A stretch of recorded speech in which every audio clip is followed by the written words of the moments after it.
Andy Murray is ranked 230th in the world and was beaten in straight sets by Russia's Daniil Medvedev at the Brisbane International warm-up. Source: Reuters. An emotional Andy Murray kicks off his Australian Open campaign against Spaniard Roberto Bautista Agut in the night session at Melbourne Park on Monday in what could well be the final match of the Scot's glittering career. Hip surgery a year ago has left the three-times Grand Slam champion in severe pain, and the 31-year-old said last week that the year's first Grand Slam could be his last tournament. Murray has never lost in 3 meetings with Bautista Agut and last beat the 22nd seed in the Shanghai Masters final in 2016, when the Scot was at his peak, having just won his second Wimbledon title and Olympic gold in Rio. Both players' fortunes have changed since they last faced each other over the net. Bautista Agut is coming off an impressive run in Doha, where he beat Stan Wawrinka, Novak Djokovic and Tomas Berdych en route to winning the title.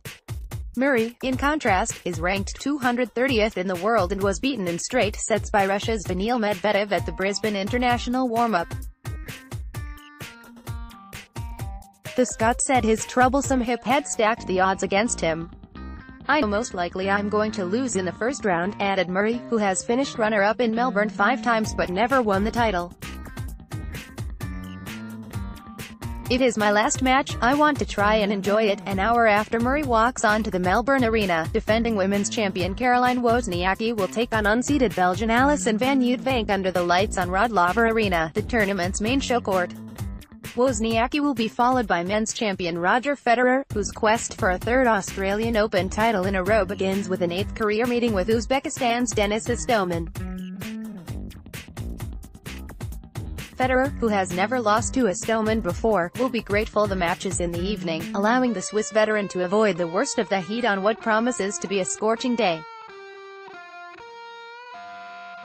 Soaring temperatures are expected to soar to about 36 to 37 Celsius, 96 to 99 Fahrenheit in Melbourne on Monday, with high humidity set to make it the hottest day of the week. Organisers have updated the tournament's extreme heat policy, and Tennis Australia's new heat stress scale is likely to be pressed into action from the start. First to feel the heat will be 2008 champion Maria Sharapova, who kicks things off on Rod Laver against unseeded Britain Harriet Dart. Second seed Rafa Nadal will battle the worst of the conditions when he takes on Australian wildcard and world number 238 James Duckworth in the second match on Rod Laver. Nadal, who pulled out of the Brisbane International with a thigh strain, has shrugged off concerns his battle-scarred body may not be able to handle the strain of 2 weeks of top-level tennis, but doubts remain. The Spaniard recently had ankle surgery and has twice lost to wildcards at a major before, first at the hands of James Blake in the 2005 US Open and then to Nick Kyrgios at Wimbledon in 2014. Australian teen Alex de Minaur, who won his first career title at the Sydney International on Saturday, is in action against Portugal's Pedro Sousa on Margaret Court Arena. World number 15 Ashley Barty, who is carrying home hopes in the women's draw and was a losing finalist in Sydney, faces Thailand's Luxika Kumkum on Margaret Court in the first match of the evening session.